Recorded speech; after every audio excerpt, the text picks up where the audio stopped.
Hi, good evening to everyone. Welcome to Sanskrit Pandey Prayagraj YouTube channel. I'm Lakshmi Pandey. So student, आज हम लोग फिर अपना नया सेशन लेकर के आए हैं।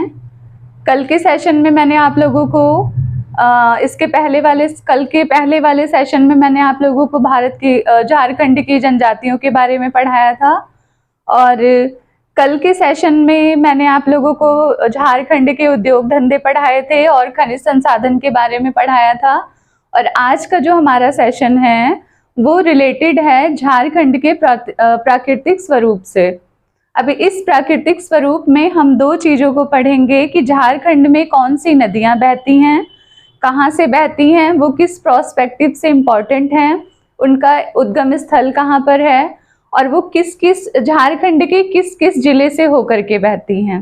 ठीक है। और उसके बाद जो है हम लोग वन्य अभ्यारण्य पढ़ेंगे, जहाँ पर जानवरों को सुरक्षित रखा जाता है। राष्ट्रीय अभ्यारण्य कौन कौन से हैं झारखंड के, राज्य स्तर पर कौन कौन से वन्यजीव अभ्यारण्य हैं, कौन कौन से पक्षी विहार हैं झारखंड में। तो आज हम लोग इससे रिलेटेड इंफॉर्मेशन को गेन करेंगे। ओके, तो हमारा जो फर्स्ट टॉपिक है आज का वो है झारखंड की प्रमुख नदियां। चलिए स्टार्ट करते हैं। First topic is that Jharkhand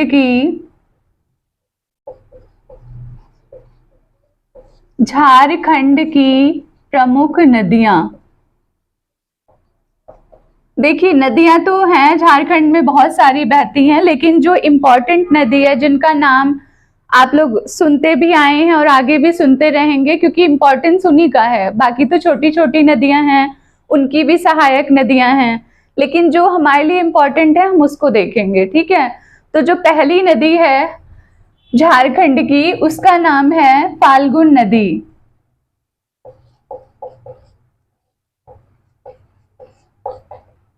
अब ये नदी जो है कहाँ पर बहती है? ये बहती है छोटा नागपुर के पठार में। छोटा नागपुर के पठार में। एग्जाम में आप लोगों से इन नदियों के उपनाम भी पूछे जाते हैं, या उनके उपनाम के आधार पर पूछा जाता है कि ये किस नदी को कहा जाता है। तो ये आप लोग जरूर याद रखे रहेंगे। इसका उपनाम है अंतः सलिला। ओके। दूसरी नदी है हमारी पुनपुन नदी।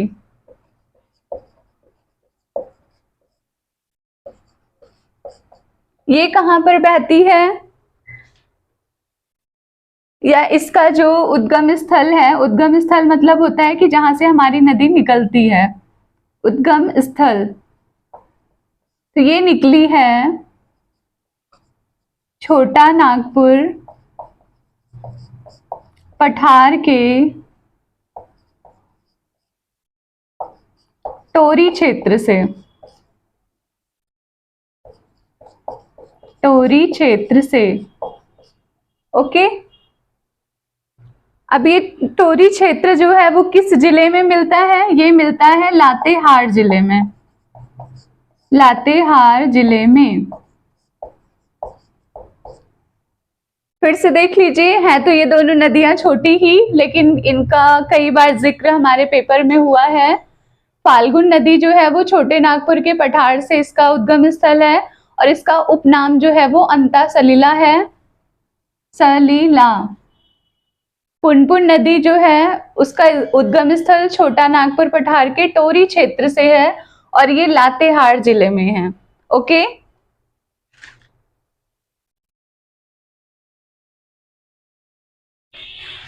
और इसका उपनाम है निकट, और उपनाम कीकट और बमागधी। कुछ अजीब से नेम है इनके, लेकिन अब क्या करें, जो है वो तो पढ़ना ही पड़ेगा हम लोगों को। तो पुनपुन नदी का जो उपनाम है वो क्या है? कीकट और बमागधी। तो ये 2 पॉइंट्स इन दोनों के लिए इंपॉर्टेंट थे, आप लोग इसे नोट डाउन कर लीजिए।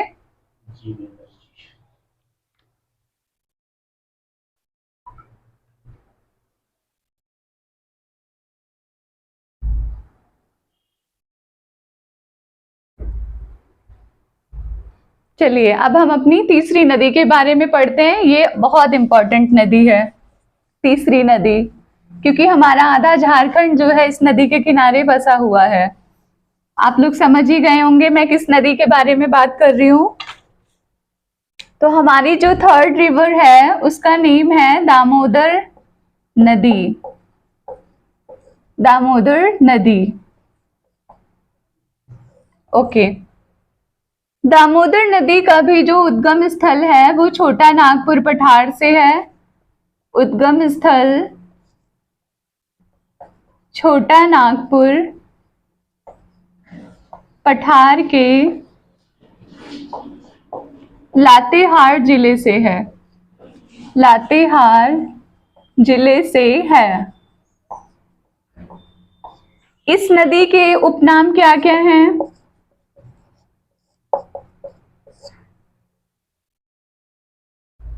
इस नदी के उपनाम हैं देव नदी, और एक जो सबसे इंपॉर्टेंट है उसको कहा जाता है बंगाल का शोक। ये आप लोगों ने कई बार और कई एग्जाम में देखा होगा, ये क्वेश्चन कई बार रिपीट हुआ है कि किस नदी को बंगाल का शोक कहा जाता है। तो दामोदर नदी को बंगाल का शोक कहा जाता है। ऐसे एक क्वेश्चन है कि बिहार का शोक किसे कहा जाता है? तो बताइए, सोन को कहा जाता है या कोसी को कहा जाता है? आप लोग मुझे कमेंट करके बताएंगे, ओके। एटलीस्ट इसके आसपास के एरिया के जो हमारे राज्य हैं उनके बारे में भी थोड़ी बहुत नॉलेज आप लोग रखे रहिएगा। बाकी दामोदर नदी का उपनाम क्या है? देव नदी और बंगाल का शोक है। अब हम ये देखेंगे कि ये कहां से होकर के बहती है, ओके। तो इसका जो अपवाह क्षेत्र है,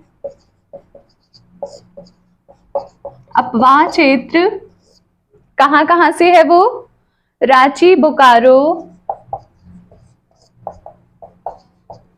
रांची, बोकारो, लातेहार, हजारीबाग,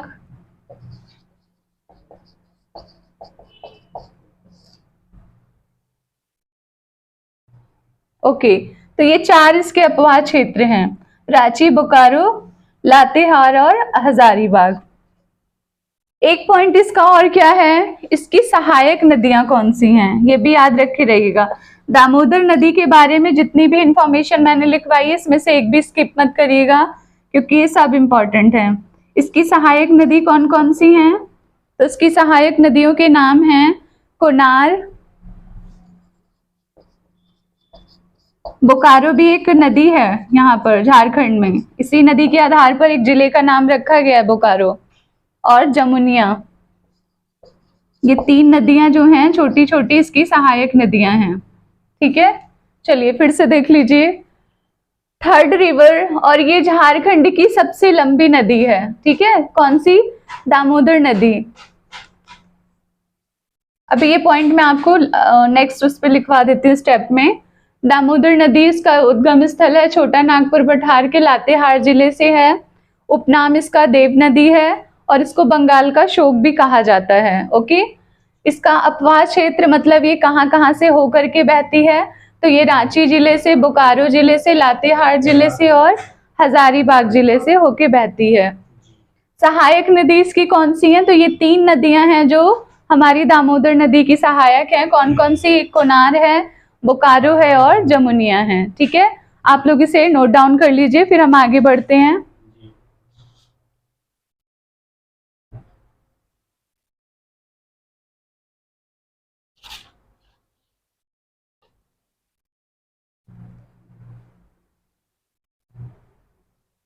इसी का एक पॉइंट और है, यही शॉर्ट में लिख लीजिए चाहे।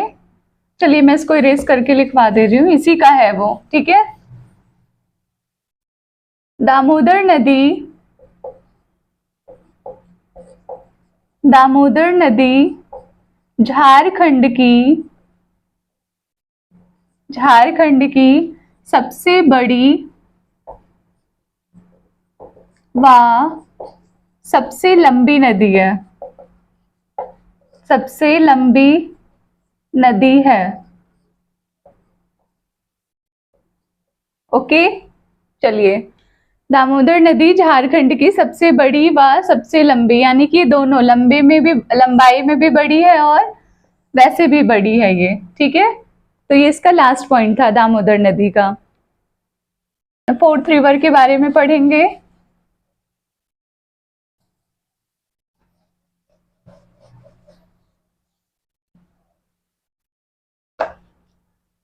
फोर्थ रिवर है आपकी, यानी कि चौथी नदी है आपकी स्वर्ण रेखा नदी।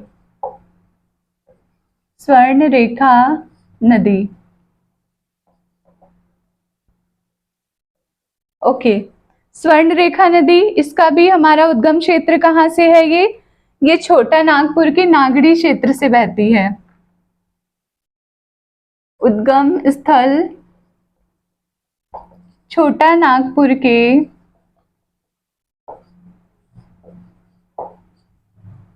नागड़ी क्षेत्र से होकर बहती है, ठीक है। नेक्स्ट पॉइंट इसका क्या है?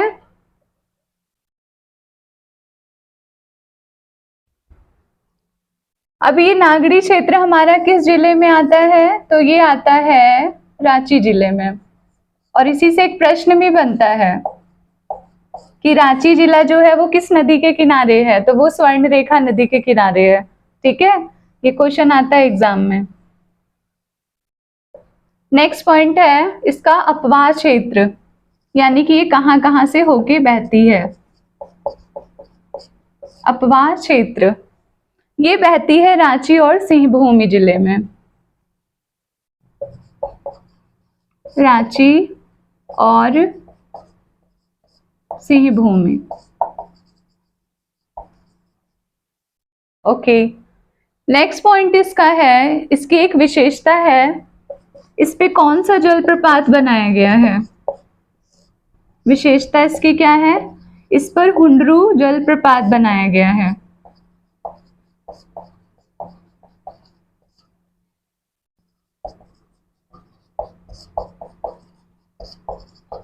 हुंडरू जलप्रपात झारखंड का सबसे ऊंचा जलप्रपात है। यह जलप्रपात झारखंड का सबसे ऊंचा जलप्रपात है।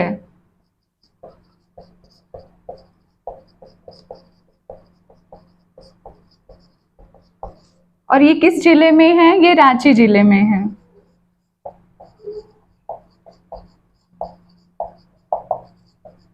ओके, चलिए फिर से। हमारी चौथी नदी का नाम है स्वर्ण रेखा नदी। इसका उद्गम स्थल जो है वो छोटा नागपुर के नागड़ी क्षेत्र से है। ये नागड़ी क्षेत्र किस जिले में आता है? तो ये रांची जिले में आता है। अपवाह क्षेत्र, यानी ये नदी कहाँ कहाँ से होके बहती है? तो ये रांची और सिंहभूमि जिले से होकर के बहती है। इसकी विशेषता क्या है? इसकी विशेषता ये है कि इस पर हुंडरू जलप्रपात बनाया गया है, जो कि झारखंड का सबसे ऊंचा जलप्रपात है। और ये किस जिले में है? ये रांची जिले में है। तो ये जो ये आंसर जो दिख रहा है यहाँ पे, जो पॉइंट दिख रहा है, ये इंपॉर्टेंट है, ठीक है। ये एग्जाम में आए हुए क्वेश्चन है।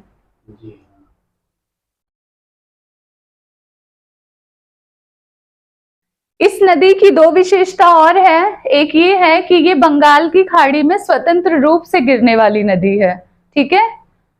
स्वर्ण रेखा नदी क्या है? ये बंगाल की खाड़ी में स्वतंत्र रूप से गिरने वाली नदी है। इसकी अगली विशेषता है स्वर्ण रेखा नदी।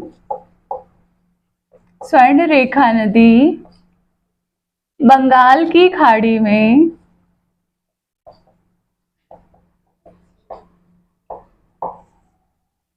स्वतंत्र रूप से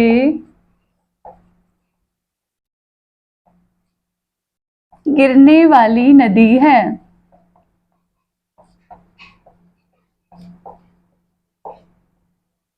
okay, and it's last point is that इसमें सोना भी पाया जाता है। यानी कि इसके अंदर जो बालू के कण होते हैं, जैसे जब नदी कहीं से बहती है अपने अपवाह क्षेत्र से, तो वो क्या करती है, वहां से बालू कंकड़ सब अपने साथ लेकर के आती है। तो जो इसके बालू कंकड़ होते हैं उसके अंदर क्या है? सोने के छोटे छोटे टुकड़े भी पाए जाते हैं, ठीक है। तो इसलिए कहा जाता है कि स्वर्ण रेखा नदी में सोना भी पाया जाता है। इसके बालू के कणों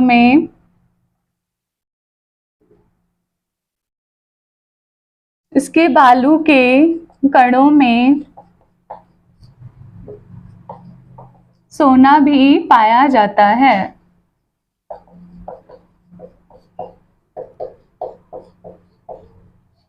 this is the last point of this river, okay. तो स्वर्ण रेखा नदी क्या है? बंगाल की खाड़ी में गिरने वाली स्वतंत्र रूप की नदी है, और इसके अंदर क्या है? इसके कणों में सोना भी पाया जाता है, ठीक। तो ये इसका लास्ट पॉइंट था, आप लोग इसे जल्दी से लिख लीजिए।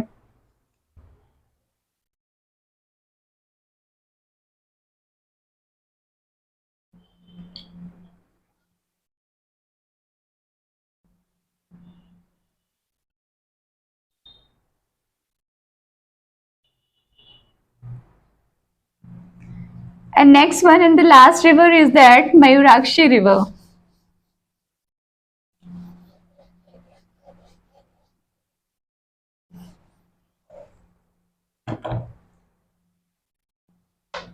Today's last topic on the river is fifth river, Mayurakshi river. Mayurakshi नदी, ओके। इसके नाम से ही आपको पता चल रहा होगा, मयूर, मयूर का मतलब होता है मोर। तो अभी मैं जब इसका उद्गम स्थल लिखवाऊंगी तो वहां पे क्या है? मोरों की संख्या बहुत ज्यादा है, उसी के बेस पे इसका नाम क्या रख दिया गया है इस नदी का? मयूराक्षी रिवर, ठीक है।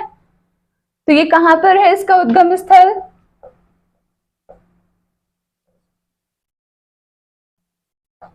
इसका उद्गम स्थल है आपका त्रिकूट पहाड़ी पर,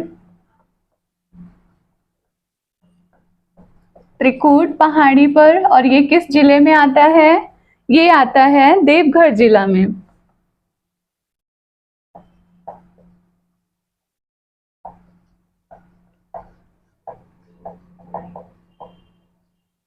okay, it's next point is that, इसकी विशेषता क्या है और इसके अपवाह क्षेत्र क्या हैं? तो हम पहले इसके अपवाह क्षेत्र देख लेते हैं, जहां से होकर के ये नदी बहती है। इसके अपवाह क्षेत्र हैं देवघर, साहिबगंज,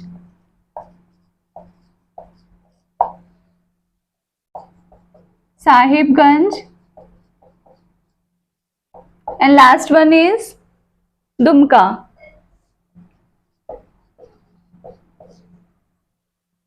अब इसकी विशेषता देख लेते हैं, इस नदी की क्या विशेषता है। इस नदी की ये विशेषता है कि ये झारखंड की नौगम्य नदी है। यह झारखंड की नौगम्य नदी है। अब आप लोग ये सोच रहे होंगे कि इस नौगम्य का मतलब क्या होता है?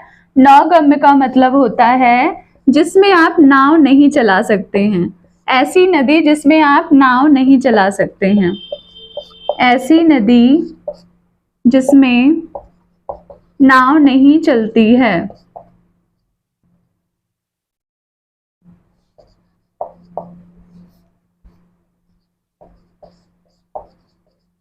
Is that clear? It is the last point of this river. So again, Mayurakshi नदी ये झारखंड की 5वीं नदी है। इसका उद्गम स्थल क्या है? त्रिकूट पहाड़ी पर। और ये किस जिले में है? ये देवघर जिले में है। इसका अपवाह क्षेत्र यानी ये कहाँ से होकर के बहती है? ये देवघर, साहिबगंज और दुमका जिले से होकर के बहती है। इसकी विशेषता क्या है? ये झारखंड की ऐसी नदी है जो कि नौगम्य है, यानी कि आप इस नदी में नाव नहीं चला सकते हैं। It meaning of this word is that, okay. So note down this carefully.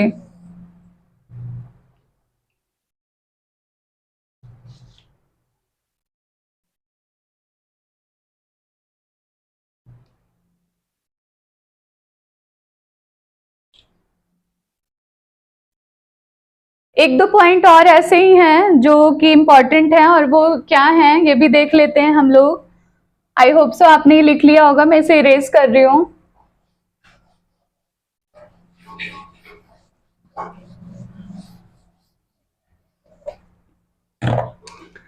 Ganga नदी जो कि उत्तर भारत की सबसे बड़ी नदी है, ठीक है। तो ये पूछा जा सकता है कि झारखंड के किस एरिया से या किस जिले से होकर के गंगा नदी जाती है। झारखंड का मात्र एक जिला ऐसा है जहां से गंगा नदी होकर के बहती है। तो ये तो बिल्कुल ही इंपॉर्टेंट क्वेश्चन है, ठीक है। तो क्या लिखेंगे, गंगा नदी, गंगा नदी झारखंड की, गंगा नदी झारखंड के एकमात्र साहिबगंज जिले से होकर के बहती हैं, होकर बहती हैं।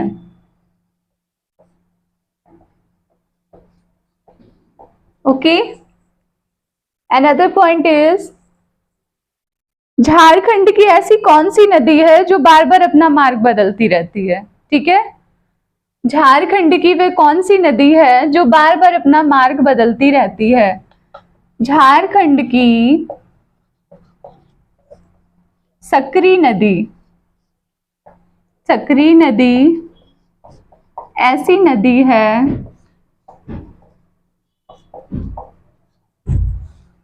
जो बार बार अपना मार्ग बदलती रहती है।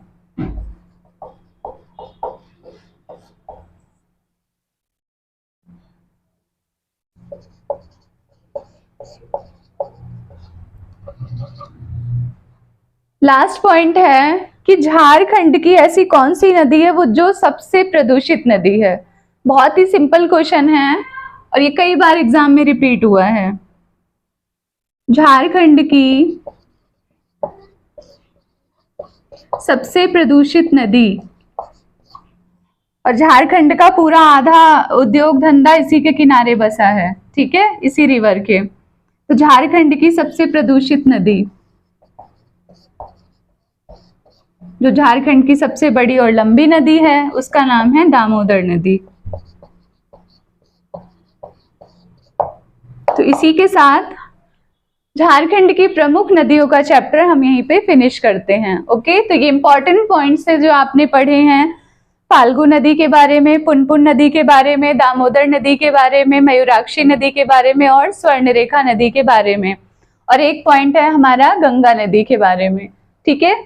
तो जो इंपॉर्टेंट पॉइंट्स है मैंने आपको नोट डाउन करा दिया, आप जल्दी से इसे अपने नोट्स में लिख लीजिए।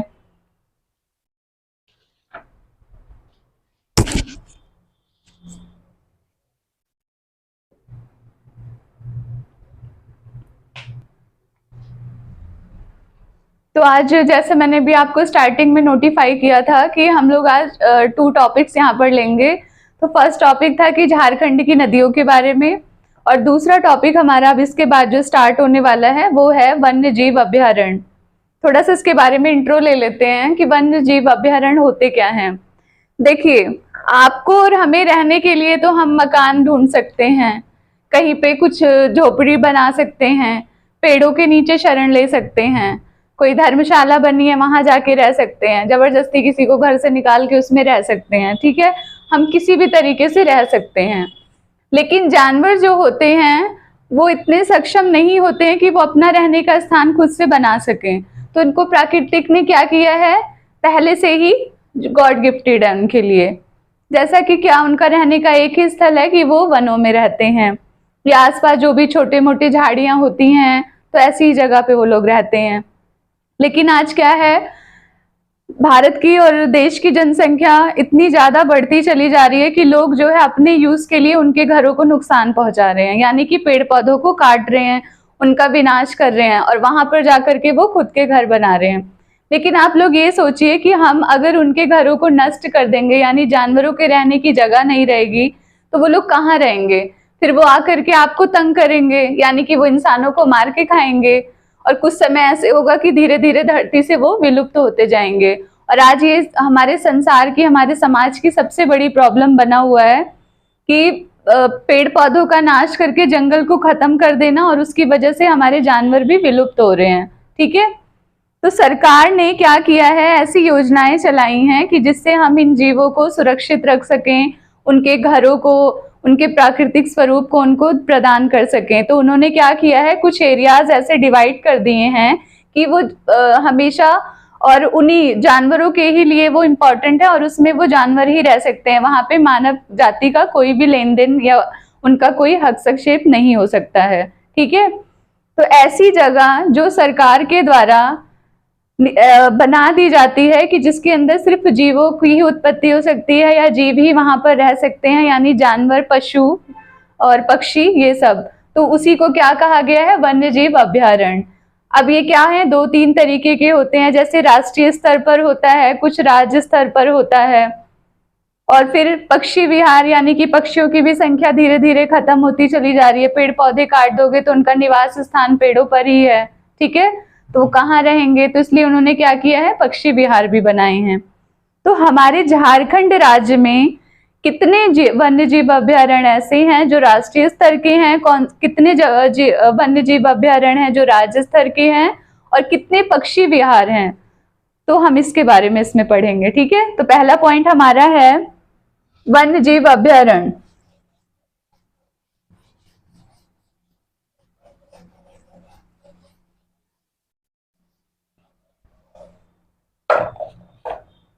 टॉपिक इज दैट वन्य जीव अभ्यारण्य। ओके, तो वन्य जीव अभ्यारण्य में झारखंड में मात्र एक ऐसा राष्ट्रीय उद्यान है जो राष्ट्र स्तर का है।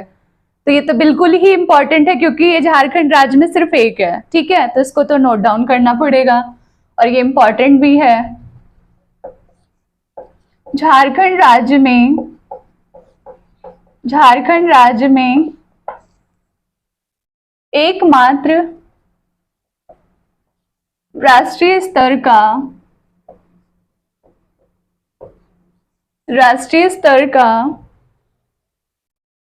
राष्ट्रीय उद्यान है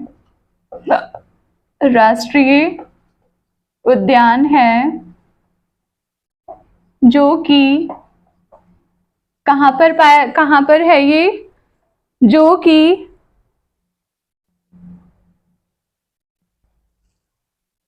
कि लातेहार जिले में है। इसका नाम बेतला राष्ट्रीय उद्यान है। बेतला राष्ट्रीय उद्यान है।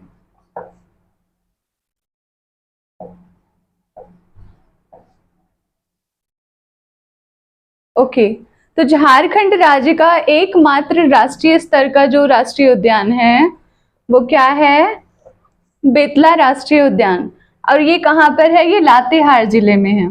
देखिए, इसके अंदर 2 क्वेश्चन आते हैं। कभी कभी क्या होता है कि इसमें पूछ लेता है कि बेतला राष्ट्रीय उद्यान किस जिले में है। अगर आपके ऑप्शन में पहले लातेहार जिला दिया हुआ है तो आप इस पे टिक करेंगे, और अगर आपके ऑप्शन में लातेहार नहीं दिया हुआ है तो आप लोग पलामू, अगर दिया हुआ है तो पलामू जिले पे क्लिक करेंगे। ठीक है, तो इस दोनों में कंफ्यूज मत होइएगा। अगर आपके एग्जाम में ये पूछा गया है कि बेतला राष्ट्रीय उद्यान झारखंड के किस जिले में है, अगर आपको ऑप्शन में पहले लातेहार और पलामू मिलता है दोनों ऑप्शन में, तो आप लोग लातेहार पे क्लिक करेंगे। अगर उस ऑप्शन में लातेहार नहीं है, पलामू मिल रहा है, तो पलामू पे क्लिक करेंगे। ठीक है, लेकिन अगर लातेहार है तो इसको इम्पोर्टेंस पहले देंगे। ठीक, तो इस पे कंफ्यूज मत होइएगा। अब यहाँ पे किस किस जीवों को संरक्षित रखा जाता है, यानी संरक्षित होने वाले जीव, संरक्षित जीव, यहाँ पे कौन कौन से जीवों को संरक्षित करते हैं, यहाँ पे करते हैं बाघ, शेर और लिपर्ड, यानी तेंदुआ बोलते हैं इसको, तेंदुआ, इनको यहाँ पे सुरक्षित किया जाता है।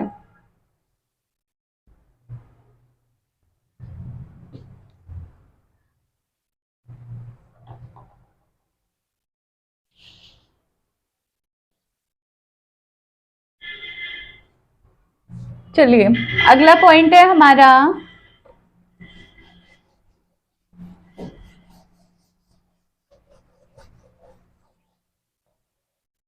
अब मैं यहाँ पे आपको वन्य जीव अभ्यारण्य लिखवाऊंगी और वो किस जिले में है ये लिखवाऊंगी, और उसमें जिसमें इंपॉर्टेंट होगा कि यहाँ पे कौन से जीव को सुरक्षित किया जाता है वो लिखवाऊंगी। ठीक है, बाकी कोई डिटेल जरूरी नहीं है इसमें। ठीक, तो हम लिखते हैं, पहले तो संख्या लिख लो कि वन्य जीव अभ्यारण्य झारखंड में कितने हैं। झारखंड में कुल वन्य जीव अभ्यारण्यों की संख्या, अभ्यारण्यों की संख्या तो टोटल कितने हैं, 11 है, यानी कि 11 हैं। इसमें से मैं आपको 5-6 लिखवाऊंगी जो एग्जाम के पर्पज से इंपॉर्टेंट हैं। तो पहला है पलामू, पलामू वन्य जीव।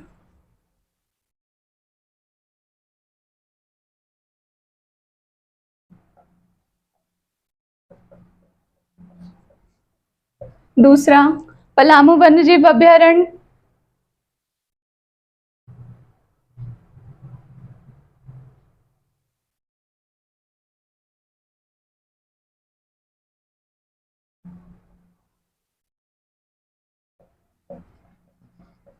दलका अभ्यारण्य,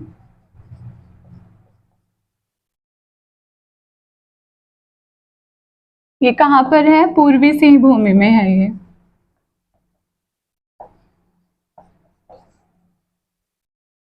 तीसरा है ये पलामू वन्यजीव अभ्यारण्य, पलामू जिले में ही है, इसके नाम से ही रखा गया है ये। ठीक है, थर्ड नंबर पे है तोप चांची अभ्यारण्य, तोप चांची अभ्यारण्य, ये कहाँ पर है, तो ये है धनबाद जिले में।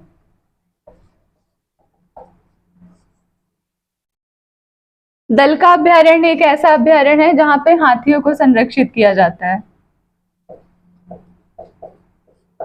हाथियों को संरक्षित किया जाता है।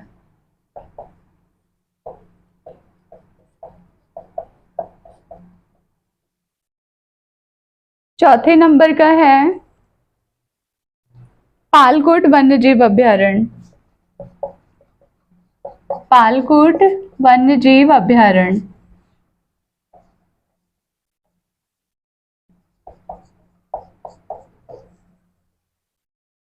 ये कहाँ पर है आपका,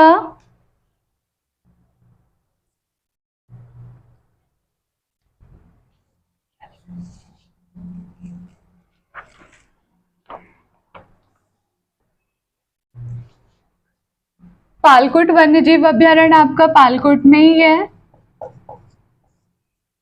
और 5th नंबर पे है आपका लावालौंग वन्यजीव अभ्यारण्य, ये आपका है चतरा जिले में। चलिए फिर से जो इम्पोर्टेंट है मैंने उन्हीं को लिखवाया है, क्योंकि यहाँ पे 11 वन्यजीव अभ्यारण्य है पूरे झारखंड में। तो इसके अंदर क्या है, ये सारे के सारे क्या हैं, ये राज्य स्तर के हैं। राष्ट्रीय स्तर का एकमात्र था बेतला राष्ट्रीय उद्यान, वो मैंने आपको स्टार्टिंग में लिखवा दिया था। ठीक है, तो पलामू वन्यजीव अभ्यारण्य पलामू जिले में, दलका अभ्यारण्य पूर्वी सिंहभूमि में है, तोप चांची अभ्यारण्य धनबाद जिले में है, पालकोट वन्यजीव अभ्यारण्य पालकोट में है, और लावालौंग जो है वो वन्यजीव अभ्यारण्य चतरा में है। ठीक है, आप लोग इसे लिख लीजिए।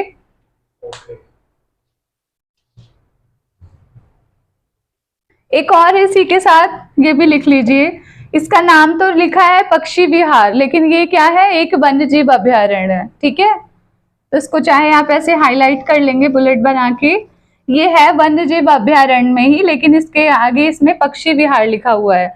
उसका नाम है उधवा झील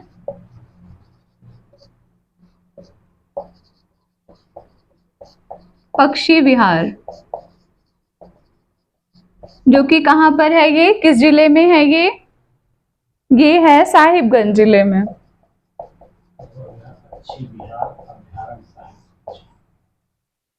ओके,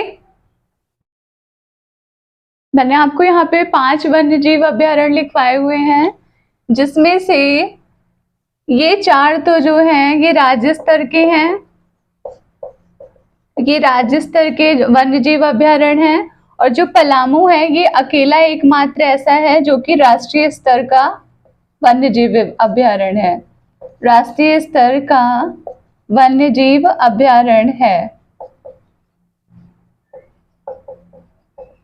ओके, फिर से देख लेते हैं। ये चार जो वन्यजीव अभयारण्य है ये आपके राज्य स्तर के हैं, लेकिन जो पलामू वन्यजीव अभयारण्य है ये राष्ट्रीय स्तर का है। ओके, और इसके बाद ये देख लीजिए, मैंने भी स्टार्टिंग में आप लोगों को लिखवाया था बेतला राष्ट्रीय उद्यान। ठीक है, बेतला राष्ट्रीय उद्यान। तो ये राष्ट्रीय उद्यान है जो कि झारखंड में सिर्फ एक है। ठीक है, यानी कि झारखंड राज्य में सिर्फ एक उद्यान है, उसका नाम है बेतला राष्ट्रीय उद्यान। बाकी के ये जो हैं ये सारे वन्यजीव अभयारण्य हैं। उन वन्यजीव अभयारण्यों में 2 टाइप के वन्यजीव अभयारण्य हैं, एक है राज्य स्तर का और एक है राष्ट्रीय स्तर का। तो जो राष्ट्रीय स्तर का है उसका नाम है पलामू वन्यजीव अभयारण्य, जो कि अकेला है एक। बाकी के जितने भी आपके बच रहे हैं, टोटल तो 11 हैं, लेकिन मैंने आपको यहाँ कितने लिखवाए हैं, एक्स्ट्रा में 5 और लिखवाए हैं। तो वो कितने हैं, वो राज्य स्तर के हैं। ठीक है, आप लोग इसे नोट डाउन कर लीजिए।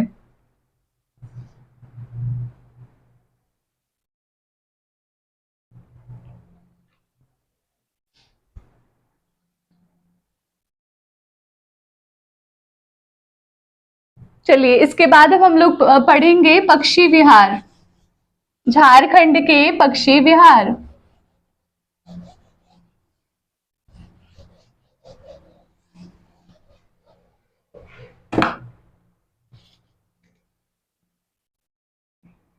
पक्षी विहार अगली हेडिंग है हमारी, जहाँ पे पक्षियों को संरक्षित किया जाता है। तो हमारा पहला पक्षी विहार है चंद्रपुरा पक्षी विहार, चंद्रपुरा पक्षी विहार।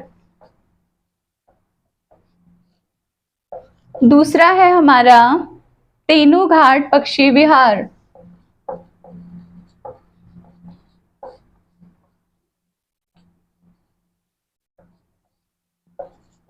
तीसरा है हमारा तिलैया पक्षी विहार।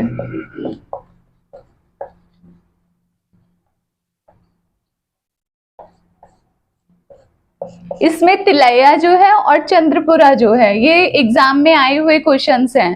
तिलैया कई बार पूछा गया है, इसलिए इसको ध्यान दीजिएगा। चौथा है ईथागढ़ पक्षी विहार। अब ये कहाँ पर है, किस जिले में है झारखंड के, हम ये भी देख लेते हैं। चंद्रपुरा और तेनूघाट जो है ये बोकारो जिले में है।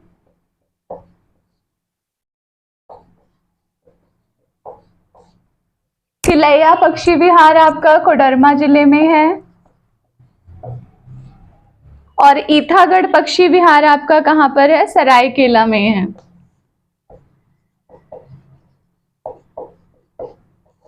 ओके, चलिए, तो चंद्रपुरा पक्षी विहार बोकारो जिले में है, तेनूघाट पक्षी विहार बोकारो जिले में है, तिलैया पक्षी विहार कोडरमा जिले में है, और ईथागढ़ पक्षी विहार सरायकेला में है।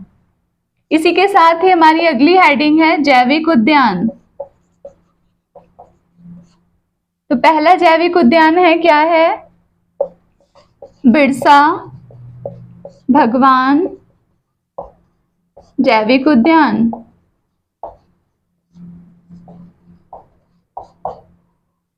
दूसरा हमारा जैविक उद्यान है मगर प्रजनन केंद्र।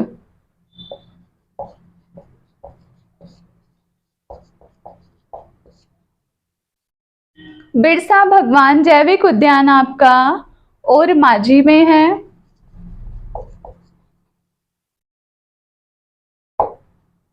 और मगर प्रजनन केंद्र आपका मूरा में है।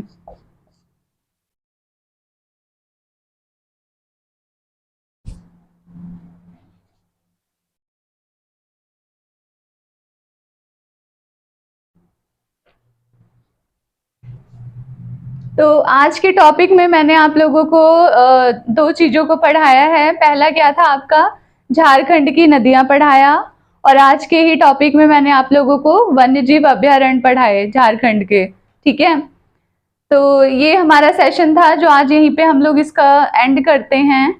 और आपको हम लोगों की क्लास कैसी लग रही है, हम लोग जो आप लोगों के लिए ये काम कर रहे हैं, हमारी टीम वर्क जो हो रहा है, प्लीज़ आप लोग कमेंट करके ज़रूर बताया करिए, क्योंकि हम लोग भी आप लोग जैसा हमें रिस्पॉन्स देंगे हम लोग शायद और बेटर करने की कोशिश करेंगे। तो प्लीज़ आप लोग ज़रूर कमेंट कर दिया करिए कि क्लासेस कैसी लगी आपको, या किसी लेक्चर में कोई प्रॉब्लम हो या कोई चीज़ें समझ ना आई हो तो आप कोई भी डिस्कशन आप लोग कर सकते हैं। ठीक है, बाकी मैं लास्ट में यही कहना चाहूँगी कि प्लीज़ आप लोगों का प्यार और सहयोग अगर हमें मिलता रहेगा तो हम ऐसे ही आगे बढ़ते रहेंगे। तो आप हमारे चैनल को लाइक और सब्सक्राइब जरूर कर लीजिए प्लीज़, ताकि हम अपने जो ये एफर्ट लगा रहे हैं इनसे हम और आगे निकल के आपको बेटर दे पाएँ। ठीक है, तो बाकी आज की क्लास आप लोगों को कैसी लगी है प्लीज़ कमेंट करके ज़रूर बताइएगा। बाकी चीज़ों के लिए आप लोगों का बहुत बहुत धन्यवाद। नमस्कार।